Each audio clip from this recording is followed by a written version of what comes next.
इमरान खान एक बिल्कुल गैर मामूली आदमी है। 16 घंटों तक एक आसाब शिकन मुकाबला था जब वो अपने घर से निकले और उनके घर पे हमला हो गया। अब कोई भी शख्स होता है, जब इस किस्म का हमला उसके घर पे हो जाए तो उसको वापस अपने घर की फ़िक्र पड़ती है, वो वापस अपने घर की तरफ मुड़ता है। लेकिन इमरान खान ने कहा कि मैंने कमिटमेंट दी हुई है, मैं तो अदालत में जाऊँगा और अदालत में पेश हो जाऊँगा। घर पर हमला होता रहा, लोगों को वहाँ पे मारा गया, टॉर्चर किया गया, बदतरीन टॉर्चर किया गया। चीज़ें बैगों में, जेबों में भर के पुलिस वाले लेकर गए, उन चीज़ों को वहाँ से बरामद किया, उनमें से कुछ चीज़ें खुद खा पी गए। ये सारी चीज़ें हम मनाज़र देखते रहे। मीडिया ने एक्सपोज कर दिया जो कुछ भी हुआ लाहौर में। घर की दीवारें और घर के दरवाजे तोड़ दिए गए और पाकिस्तान के सबसे मकबूल लीडर को वल्नरेबल कर दिया गया, यानी उसको इस तरह कर दिया गया कि उसके ऊपर हमला किया जा सके। अब उसके घर का दरवाज़ा मौजूद नहीं है, वहाँ पे एक शीट लगाई है फ़िलहाल पाकिस्तान तहरीक इंसाफ के लोगों ने, और बहुत बड़ी तादाद में लोग सारा दिन उनके घर के अंदर आते रहे, बाहर आते रहे। तो ये सारे मनाज़र हम देखते रहे हैं।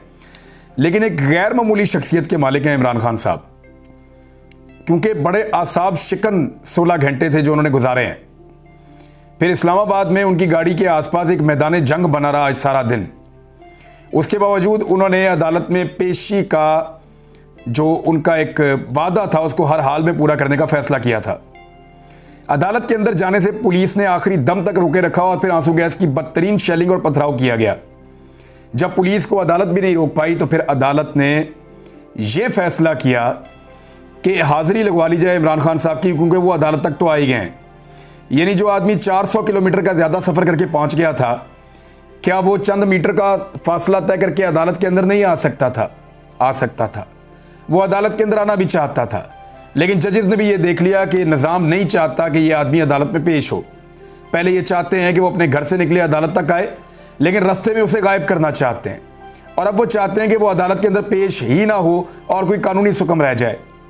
तो फिर अदलिया ने मजबूरन एक हाजिरी रजिस्टर भिजवाया जिस पर इमरान खान साहब साइन किए और अपनी जिम्मेदारी अदा करके वो वापस अपने घर जमान पार्क की तरफ रवाना हुए। एक बड़ा लंबा दिन था। 16 घंटे तक इस आसाब शिकन जंग को लड़ने के बाद इमरान खान साहब अपने घर वापस पहुंचे तो वो मनाजिर भी कैमरे की आंख ने दिखाए कि किस तरह वो अपने घर में दाखिल हो रहे हैं और घर की क्या हालत हो गई है एक दिन के अंदर। इमरान खान साहब के बच्चों की कुछ यादें उनके पास पड़ी थी। उनके बेटे उनके पास रहते नहीं हैं, उनके बच्चे बैरून मुल्क रहते हैं और बहुत कम उन्हें मौका मिलता है अपने बच्चों से मिलने का। ख़ासतौर पर गुज़िश्ता चंद सालों में वो ऐसे हालात से गुजरे हैं कि वो अपने बच्चों को टाइम नहीं दे पाए। उनके बाद अपने बच्चों की कुछ यादें बचपन की मौजूद हैं। उन्होंने कुछ ड्राइंग्स बनाई हैं, कुछ उनकी तस्वीरें, कुछ उनके फ्रेम्स जो इमरान खान साहब ने बड़े शौक से रखे हुए हैं। पुलिस वालों ने वो फ्रेम भी तोड़ दिए, वो तस्वीरें भी फाड़ दी। यानी इंसानों को मारना तो एक अलग बात है, लेकिन इंसानों की यादों को मिटाना और लोगों के दिल के ऊपर चोट लगाना, ये पुलिस वालों ने कहाँ से सीखा है और ये इंतहाई गलत है। मेरी कुछ पुलिस वालों से बात हुई है, बहुत सारे पुलिस वाले मेरे दोस्त हैं। आज मैंने लोगों से बात की है ताकि मैं जानूं तो सही कि एक्चुअली ये सारा कुछ हो रहा है क्या वाकई पाकिस्तान के इदारे ये चाहते हैं। मुख्तलिफ इदारों में बैठे हुए अच्छे खासे लोगों से मेरी आज बात हुई है। मेरी आज पुलिस के अच्छे खासे ऑफिसर्स से बात हुई है। मेरी आज मुस्लिम लीग नून और पीपल्स पार्टी के, क्योंकि दो बड़ी पॉलिटिकल पार्टीज हैं, इनके अच्छे खासे रहनुमाओं से बात हुई है जो अपनी अपनी क़यादत के बहुत करीब हैं। और कोई भी ये सब कुछ जो हुआ है इसको ओन करने को या इसको दुरुस्त समझने के लिए तैयार नहीं है। पुलिस वालों का ये कहना है कि हम तो हुक्म के ग़ुलाम हैं, हमें तो इस्तेमाल किया जाता है ब्लैकमेल करके और हमारे लोग इस्तेमाल हो भी जाते हैं। लेकिन ये जो कुछ हो रहा है ये हमारी ड्यूटी नहीं है और ये काम भी ठीक नहीं है, ये ज़्यादती है और ये गलत है, ये पलट के आएगा। और पुलिस को ऐसा नहीं करना चाहिए था और ना पुलिस को ऐसा करने के लिए मजबूर करना चाहिए था, बल्कि इसको एक मेरे दोस्त हैं उन्होंने तो इसको पागलपन करार दिया है। सियासतदानों में पीपल्स पार्टी और नून लीग के लोगों से मेरी बात हुई तो उन्होंने कहा कि हमें पब्लिक के अंदर जाने के काबिल हमारी क़यादत और हमारी क़यादत के सहूलतकार वो हमें पब्लिक में जाने के काबिल नहीं छोड़ रहे। ये जो कुछ भी कर रहे हैं इससे इमरान खान का नुकसान नहीं, फ़ायदा हो रहा है। और ये जो कुछ भी कर रहे हैं इससे सियासत का और जमहूरियत का इस मुल्क के अंदर नुकसान हो रहा है। हम लोग भी सियासत करके यहाँ तक पहुँचे हैं, लेकिन ये फस्तायत है, जुल्म है, जबर है। बल्कि मुझे आज PMLN के एक MLA ने यह कहा कि हम भी गिरफ्तार होते रहे हैं, मारें खाते रहे हैं, लेकिन ऐसा तो कभी नहीं हुआ कि हमारे कोई करंट लगा रहा हो, उल्टा लटका रहा हो। ये पहले भी मुझे एक दो लोगों ने कहा था। आज एक और साहब ने कहा है कि हमें कोई करंट लगाए, हमारे सर पे काला कपड़ा डाले, हमें उल्टा लटकाएं, हमारे नाजुक अज़ा के साथ ईंटें बन। ये चीज़ें तो हमने कभी सुनी भी नहीं थी जो अब हो रही हैं हमारे दौर में। तो उन्हें लगा कि उनकी क़यादत जो है वो ज़्यादती कर रही है और एक ज़्यादती का हिस्सा बन रही है और इसका सामना करना पड़ेगा उन्हें वापस। आज जिन्होंने इमरान खान का दरवाज़ा तोड़ा है, उन्होंने अपने अपने दरवाजे गैर महफूज कर लिए हैं, क्योंकि कल को एस्टेब्लिशमेंट आपके साथ होगी या नहीं होगी इसकी कोई गारंटी नहीं है, और कल आप हुकूमत में होंगे या नहीं होंगे इसकी कोई गारंटी नहीं है। आप मुल्क से भाग जाएंगे, क्या आप इस मुल्क में कभी वापस नहीं आएंगे? क्या आपको भागने दिया जाएगा? ये बड़े अहम सवालात हैं। अमजद न्याजी के ऊपर बड़ा बदतरीन तशद्दुद हुआ कल के दिन, और अमजद न्याजी इमरान खान साहब के साथ मौजूद थे, इमरान खान साहब के साथियों में से एक हैं पार्लियामेंटेरियन, लेकिन उनको पकड़ लिया पुलिस ने और पकड़ने के बाद उनको डंडे मारे हैं और उन पर इतना टॉर्चर किया। वो मैंने तस्वीर देखी तो मुझे एक शख्स याद आ गया। परवेज़ मुशर्रफ के दौरे हुकूमत में एक शख्स के ऊपर टॉर्चर हुआ था, उसका नाम था सैयद ज़ईम हुसैन कादरी। उसके साथी उसको छोड़कर भाग गए थे, ख्वाजा साद रफ़ीक वगैरह थे, इन्होंने मार नहीं खाई थी। तो ज़ईम हुसैन कादरी को पुलिस के चुंगल में छोड़कर भाग गए तो पुलिस ने उसको डंडे मारे थे। तो मुझे उसकी कमर के ऊपर बिल्कुल ऐसे निशान नज़र आए थे जैसे निशान मुझे आज अमजद खान न्याजी की कमर पर नज़र आ रहे हैं। उस वक्त ज़ईम हुसैन कादरी ने नवाज शरीफ के लिए मार खाई थी, आज अमजद न्याजी ने इमरान खान के लिए मार खाई है। लेकिन उस वक्त मारने वाला कौन था? उस वक्त मारने वाले लोग पॉलिटिकल नहीं थे। उस वक्त पाकिस्तान में जमहूरियत नहीं थी, उस वक्त पाकिस्तान में आमरीयत थी। परवेज़ मुशर्रफ साहब के कंट्रोल में इक़्तिदार था। तो उस वक्त डंडे खाना जो है वो सबको पता था कि आमरीयत के खिलाफ लड़ रहे हैं। और आज जमहूरियत के दौर में, जमहूरियत के नाम पे बनने वाली हुकूमत ने आज एक सियासी कारकुन के ऊपर, एक सियासी लीडर के ऊपर ऐसा बहीमाना तशद्दुद किया है कि वो निशानात आप देखें, आप हैरान हो जाएंगे। अब जो इदारों में मुख्तलिफ मेरे दोस्त हैं, उनका भी कहना है कि ज़बान पार्क के हमले को कोई जवाब फराहम नहीं किया जा सकता। ये घरों तक जाने की रवायत ठीक नहीं है। इस मुल्क में फिर किसी का भी घर महफूज नहीं रहेगा। फिलहाल तो खैबर पख्तूनख्वा में दफ़ा 144 नाफिज की गई है। बहुत सारे अजला में कोशिश की जा रही है कि रमज़ान मुबारक से पहले कोई एहतजाज या कोई ऐसी चीज़ हो ना। उसको करने की वजह क्या है, ज़रा इसको आप समझिए। इमरान खान साहब की गिरफ्तारी के लिए इनके पास जो वक्त बाकी रह गया है वो यकम रमज़ान मुबारक तक का रह गया है। यानी कुछ भी करके रमज़ान मुबारक से पहले पहले इमरान खान साहब को गिरफ्तार करना है। रमज़ान मुबारक में अगर कोई ऑपरेशन इस नौयत का किया गया और लोगों पर तशद्दुद किया गया तो ये हुकूमत खुले लफ्ज़ों में यजीदी हुकूमत कहलाएगी। और हुकूमत के पास, यानी यजीदी हुकूमत मैं इसलिए कह रहा हूँ कि एक हद होती है ना जुल्म की और बर्बरियत की और जबर की। जब आप रमज़ान मुबारक में रोज़ादारों को मारेंगे और इबादत के दिनों के ऊपर टॉर्चर करेंगे तो उससे बड़ा मनफी तासुर जाएगा। तो इसलिए हर हाल में इमरान खान साहब को रमज़ान मुबारक से पहले गिरफ्तार करना है। हुकूमत के लिए एक बड़ा चैलेंज ये है कि इमरान खान साहब मीनार पाकिस्तान में जलसे का अनाउंसमेंट कर चुके हैं। अब मीनार पाकिस्तान में इस वक्त दिखाई ऐसे देता है कि तारीख का सबसे बड़ा जलसा होने वाला है, क्योंकि इस मरतबा रुकावटें अगर लगेंगी लोग तोड़ ताड़ देंगे। यानी पहले तो पाकिस्तान तरीके इंसाफ के लोग छुप छुपा के पहुंचते थे, छोटी सी जगह मिलती थी पैदल चल के आ जाते थे, रास्ते खुलवा नहीं सकते थे, जोर ज़बरदस्ती उनको करनी नहीं आती थी। अब तो आपने उनका झाका ही खोल दिया है। अब पाकिस्तान तरीके इंसाफ के लोगों का आपने झाका खोल दिया मार मार के। अब वो रास्ते खोल के खुद ही आ जाएंगे, लोगों के लिए भी खोल देंगे रास्ते। तो ये एक नई सिचुएशन क्रिएट हो गई है मीनार पाकिस्तान के जलसे के लिए। इमरान खान साहब कल अनाउंसमेंट करेंगे और परसों वो मीनार पाकिस्तान में जलसा करने जा रहे हैं। इस मौके पर असद उमर साहब ने एक खत लिखा है चीफ जस्टिस ऑफ पाकिस्तान जनाब जस्टिस उमर अता बंदयाल साहब को। जो खत का कंटेंट है वो मैं आपको पढ़ के सुना देता हूं ताकि पता चले कि पाकिस्तान तहरीक इंसाफ इस वक्त चीफ जस्टिस ऑफ पाकिस्तान से क्या मुतालबा कर रहे हैं। उन्होंने कहा कि पीडीएम हुकूमत इमरान खान को निशाने इंतकाम बनाना चाहती है।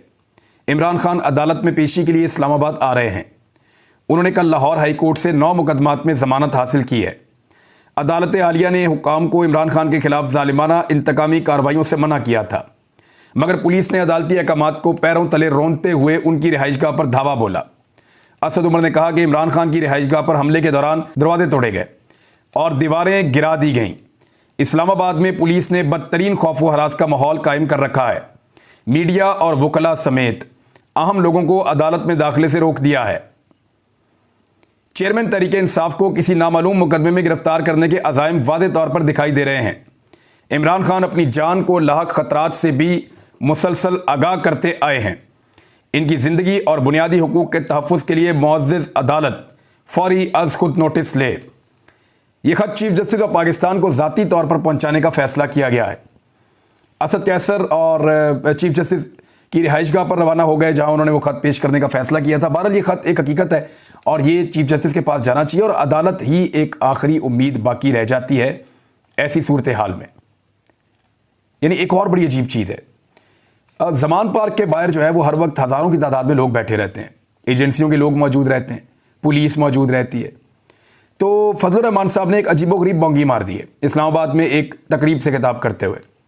उन्होंने कहा कि इमरान खान कारकुनों को ढाल बनाकर खुद कानून का सामना करने से बचना चाहता है और साथ उन्होंने कहा कि जुल्म खलीलदाद ने खुफिया दौरा करके इमरान खान से मुलाकात की है।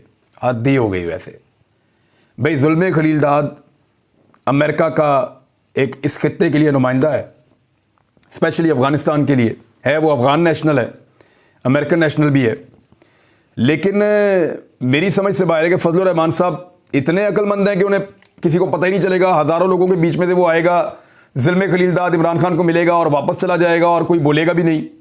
हद है। वैसे फजलुर रहमान साहब भी एक से एक बड़ी जो है वो गप छोड़ते हैं और गप छोड़ते हुए ये भी नहीं सोचते गप पकड़ी जाएगी। ज़मान पार्क में कुछ ऐसी चीज़ें फायर की गई हैं या फेंकी गई हैं जिनकी वजह से जब इमरान खान साहब पहुंचे तो बहुत सारे लोगों ने शिकायत की कि सांस लेने में दुश्वारी हो रही है। वो चीज़ क्या है? कुछ लोगों का कहना है कि वहाँ से जो गोल बुलेट्स मिली हैं छोटे साइज़ की रबड़ की, ये उनके अंदर से स्मेल आ रही है। मैं इन बुलेट्स को जानता हूँ, ये 0.68 कैलिबर की बुलेट है और ये रबड़ की बनी हुई होती है, नायलॉन की आप कह लें, रबड़ की ये बनी हुई होती है। ये नरम भी होती है, सख्त भी होती है। इसकी 6-7 कैटेगरीज हैं जिस तरह की ये बनती है। ये नॉर्मली इस्तेमाल की जाती है स्पोर्ट्स के लिए। लोग हेलमेट पहन के, बॉडी पे गैजेट्स पहन के आपस में कॉम्बैट शूटिंग की प्रैक्टिस करते हैं, एक दूसरे को इससे मारते हैं। इसको नॉर्मली पेंट बॉल कहते हैं। जब ये गोली किसी को लगती है, गार्ड के ऊपर लगे तो कम दर्द होती है और अगर ये बॉडी पे कहीं लग जाए तो ये बहुत बड़ा नीला निशान छोड़ती है, जैसे किसी ने डंडा मारा हो ना, इतनी ज़ोर से ये गोली लगती है जिस्म पे। और इसकी जो इफेक्टिव रेंज है वो 60 फुट तक है, 40 से 60 फुट के बीच में ये है। 30 फुट पे ये बहुत ज़ोर से लगती है, बड़ी खौफनाक तरीके से लगती है। इसके पिस्टल्स भी होते हैं, इसकी गनें भी होती हैं। ये 0.68 कैलिबर इसको कहते हैं, मुख्तलिफ रंगों में होती है ये। लेकिन ये मुख्तलिफ इकसाम की है, लेकिन मैंने इससे पहले ये नहीं सुना कि इसके अंदर कोई केमिकल भी डाला जाता है। लेकिन ज़मान पार्क में कोई तो केमिकल ऐसा मौजूद है और लोग कह रहे हैं कि इन गोलियों के पास से ज़्यादा स्मेल आ रही है। क्या इन गोलियों में कोई केमिकल इंजेक्ट किया गया है या कोई ऐसी चीज़ डाली गई है जो बहुत इरिटेटिंग स्टफ़ है जिसकी वजह से लोगों को सांस लेने में दुश्वारी हो रही है? तो इन चीज़ों को देखते हुए इमरान खान साहब को चाहिए था कि वो आज ज़मान पार्क में क़याम ना करते, लेकिन क्योंकि वो एक लीडर है, वो लीडर की तरह सोचते हैं। उनके घर पर हमला हुआ था और उनकी अहलिया घर पे मौजूद थी, उनकी बहनें भी यहाँ पे मौजूद थीं, तो वो फौरी तौर पे अपने घर वापस आए हैं ताकि घर की जो जिम्मेदारी है वो भी उनके ऊपर है।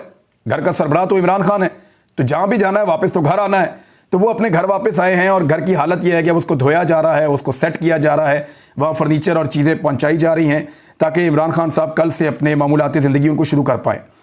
इमरान खान साहब करना चाह रहे थे खिताब, लेकिन क्योंकि लॉस बहुत ज़्यादा हो गया, चीज़ें बहुत ख़राब हो गई, उसकी वजह से बहुत बड़ी तादाद में लोग ज़मान पार्क में मौजूद भी थे। पूरी कोशिश के बावजूद सैटेलाइट वैन जो है वो कनेक्ट नहीं हो पाई। लिहाजा खिताब इमरान खान साहब का कल दोपहर कोई 3 बजे के करीब या दोपहर के बाद इमरान खान साहब खिताब करेंगे और इसमें मेरे ख्याल में वो लाहौर वाले जलसे के लिए लोगों को दावत देंगे कि सब लोग लाहौर वाले जलसे के लिए पहुँच जाएँ। एवन फील्ड में पाकिस्तानी रद्द-ए-अमल के तौर पर निकले और सारे रिकॉर्ड उन्होंने तोड़ दिए। ये कॉल दी गई थी लंदन में जो पाकिस्तानी मौजूद है उनकी जानिब से, शायान अली जिसने नवाज शरीफ को तिगनी का नाच नचाया हुआ एक 17 साल का बच्चा, उन लोगों ने कॉल दी थी और एवन फील्ड की सड़कों पे चारों जानिब बड़ी तादाद में, हज़ारों की तादाद में पाकिस्तानी जमा हो गए और उन्होंने गो नवाज गो के नारे लगाए। नवाज शरीफ साहब की अच्छी खासी उन्होंने वहाँ पे जो है वो तसल्ली करवाई, ये एवन फील्ड के बाहर। और ये नवाज शरीफ साहब का घर है, लेकिन यहीं पर इबरत बना देते हैं पाकिस्तानी शहरी। एक्चुअली ये टर्नआउट जो है ये डाउनिंग स्ट्रीट है, वहाँ पे है। और वो शयान का ये कहना है कि इससे पहले इतनी बड़ी तादाद में लोग इकट्ठे नहीं हुए और उन्होंने नवाज शरीफ के खिलाफ नारेबाजी नहीं की। बहरहाल इमरान खान साहब के वापस पहुँचने के बाद अब उनका एक खिताब बाकी है, वो खिताब करेंगे। और इमरान खान के घर से बाहर से असला वगैरह बरामद किया गया और घर के अंदर से, और आपको पता है कि असला तो शेख मुजीब के घर से भी बरामद किया गया था। असला तो जो बलूच रहनुमा पकड़े जाते हैं उनके घरों से भी बरामद किया जाता है। तो जहाँ पे भी हमारे कानून नाफिज करने वाले बहादुर जाते हैं वो वहाँ से असले तो बरामद करते ही हैं और हमने हमेशा से पाकिस्तान में ये होते हुए देखा है। अब पाकिस्तान तहरीक इंसाफ को कलअदम जमात बनाने के लिए हुकूमत कार्रवाई करेगी आने वाले दिनों में, इसका अंदेशा हमने आपको पहले ही जाहिर किया था। नवाज शरीफ और मरियम नवाज़ का अगला खेल ये है, लेकिन आप देखते जाइए क्योंकि इमरान खान पे कोई 95 के करीब मुकदमा दर्ज हो गए हैं। अभी 4-5 और होंगे तो इमरान खान साहब अपनी मुकदमात की पहली सेंचुरी मुकम्मल कर लेंगे। और अगर यहाँ पे डबल सेंचुरी भी हो जाए तो इससे कोई फ़र्क नहीं पड़ेगा, क्योंकि पाकिस्तानी कुछ और सोच रहे हैं। पाकिस्तान की एस्टेब्लिशमेंट और पाकिस्तान के इदारों को मेरे ख्याल में होश के नाखून लेने चाहिए और बदले की सियासत जो सियासतदान कर रहे हैं उसका हिस्सा खुद को और अपने लोगों को नहीं बनने देना चाहिए। और अवाम और इदारों के अंदर किसी भी किस्म की दूरी ये कभी भी पाकिस्तान के मफाद में नहीं है। पाकिस्तान के इदारों में बैठे हुए समझदार लोगों को ये बात समझ लेनी चाहिए कि नुकसान पाकिस्तान का हो रहा है। सिर्फ ऐसा नहीं है कि इस इदारे का नुकसान होगा तो शायद पाकिस्तान का नहीं होगा, या पब्लिक का नुकसान होगा तो पाकिस्तान का नहीं होगा। जो भी नुकसान है ओवरऑल वो है पाकिस्तान का नुकसान। तो होश के नाखून लीजिए, पाकिस्तान को इलेक्शन में जाने दीजिए, लोगों को फैसला करने दीजिए। अब तक के लिए इतना ही। अपना ख्याल रखिएगा, अपने इस चैनल का भी। अल्लाह हाफ़िज़।